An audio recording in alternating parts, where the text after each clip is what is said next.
हमारे जो परचेस होती है हॉस्पिटल के अंदर, कोई अगर पैसा खर्च करता है तो that is a grudge purchase.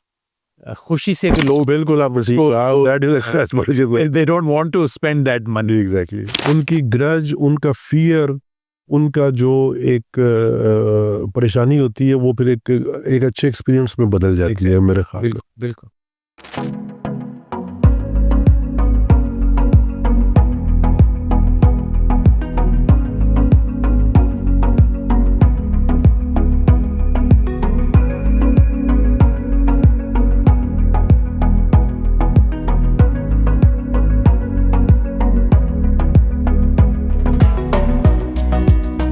Once again, welcome to the Sohail Aziz show. अच्छा, ये कहना बहुत आसान है और इसको मतलब बयान करना भी शायद उससे भी ज़्यादा आसान है, लेकिन हम जैसे मुल्कों में जहाँ पे बड़ी बड़ी मल्टीनेशनल कंपनीज अपने लेवल और स्टैंडर्ड्स, अपने एसओपीज नहीं रख सकते बरकरार, मतलब बहुत सारी फूड कंपनीज, बहुत सारे इंटरनेशनल चेन, वहाँ पे हॉस्पिटल जैसे और हेल्थ केयर जैसे सेंसिटिव इशू को और सेंसिटिव मैटर को इंटरनेशनल स्टैंडर्ड्स के मुताबिक मेंटेन करना और उसी जगह से लोगों को पिक करना और उन्हीं को ट्रेन करना must be a very uphill task. जी बिल्कुल, it is an uphill task. अब अक्सर ये होता है कि ऑर्गेनाइजेशंस क्या करते हैं कि ये टैलेंट को बाहर से फिर इंपोर्ट करते हैं, एक्सपर्ट्स लाते हैं और लोकल जो स्टाफ है या लोकल लोगों को ये मैसेज देते हैं कि you are not good enough और हम बाहर से किसी को लाएंगे और बाहर से हम तो मैंने ये फैसला किया था कि हम ऐसे नहीं करेंगे, हम लोकल टैलेंट को बिल्ड करेंगे। उसके लिए मुझे ज़्यादा मेहनत करनी पड़ती है, फिर मुझे ऑन द ग्राउंड रहना पड़ता है, हैंड होल्ड करना पड़ता है, लेकिन Alhamdulillah, I can say that after 3-4 years of doing this, we have had amazing success. जहाँ हमने local talent को groom किया है, train किया है through formal training courses and built the next generation of leaders.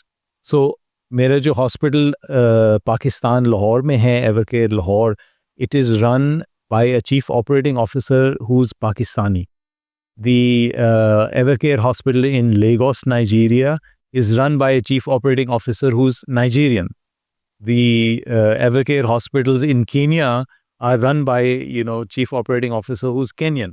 And it is not very common, I think, especially ये मैं कह रहा था कि जो टॉप पोस्ट्स हैं usually they are taken by experts. आप आज भी देख लें, नए नए हॉस्पिटल्स जो खुलते हैं और पुराने हॉस्पिटल्स भी, they usually bring in the experts and they think they are the best. So this is a longer way and a more difficult way to do it. So it was a deliberate and conscious effort. Deliberate and conscious effort to do it, to make sure कि we groom the talent।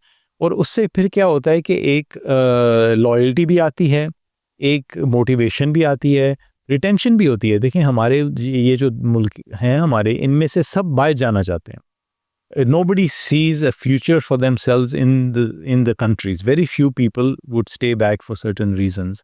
A lot of the youth want to leave. और जो मेरी team है, they are very young professionals जिनको groom किया है, जिनको हम ट्रेन करते हैं, and we are seeing positive results, good results, क्योंकि they then understand and they are trained according to our standards.